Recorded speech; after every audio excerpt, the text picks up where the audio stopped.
Sungguh terlalu, Novel Bamukmin rebut panggung Habib Rizik. Tidak bisa dipungkiri tokoh sentral dan kiblat kelompok kadrun seperti FPI, PAK 212 dan GNPF Ulama adalah Rizik.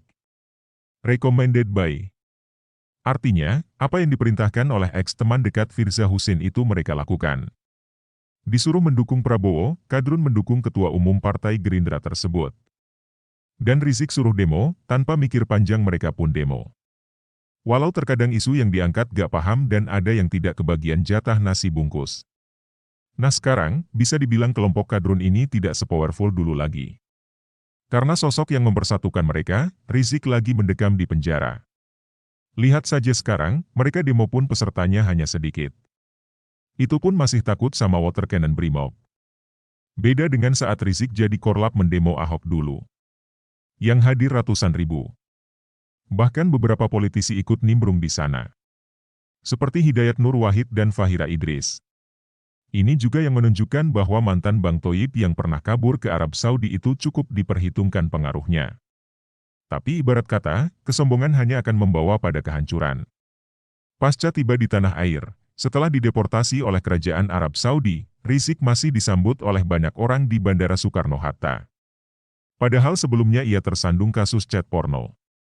Yang menurut prediksi ia akan ditinggalkan oleh pendukungnya. Jangankan tersandung kasus chat asusila, A'agim saja yang cuma poligami dengan mantan model terkenal Tehrini, ditinggalkan oleh jamaahnya. Yang kala itu sempat membuat pondok pesantren Daarut Tauhid nyaris bangkrut. Tapi sungguh di luar prediksi. Jamaahnya masih tetap setia mendukung Rizik meskipun kelakuan pendiri FPI tersebut gak berakhlak. Hal inilah yang kemudian membuatnya besar kepala. Hingga lupa kalau sebenarnya dirinya hina karena dideportasi. Baru juga beberapa hari tiba di Indonesia sudah mencak-mencak ke sana kemari. Pertama, yang dilakukannya adalah memprovokasi massa untuk berkumpul. Padahal waktu itu sudah ada pandemi corona dan PSBB sudah diberlakukan di DKI Jakarta dan Bogor. Kedua, Rizik menghalang-halangi Satgas COVID-19 dalam menjalankan tugasnya. Tidak pelak, ia pun diciduk polisi dan langsung dijebloskan ke penjara.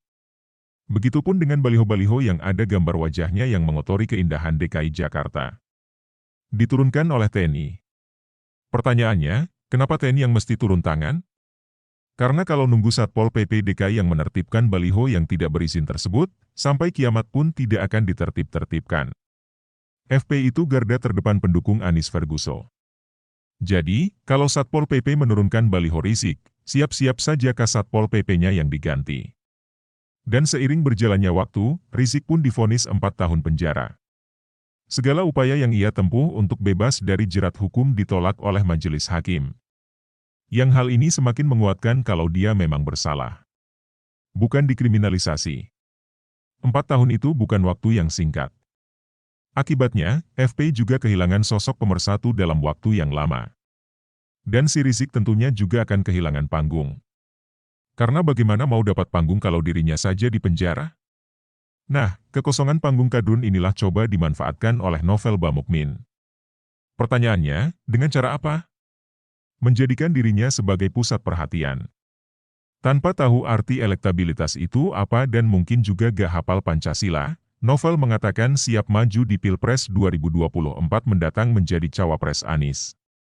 Novel pun beralasan kenapa ia mau maju di Pilpres, karena Indonesia sudah diambang kehancuran.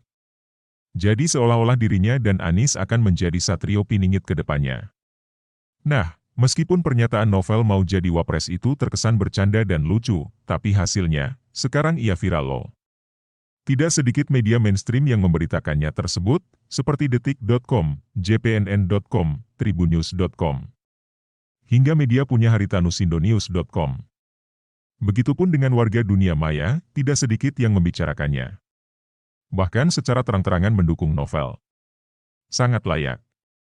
Bahkan Novel Bamukmin adalah cawapres paling populer dan sangat meyakinkan dibanding balon cawapres-cawapres lainnya.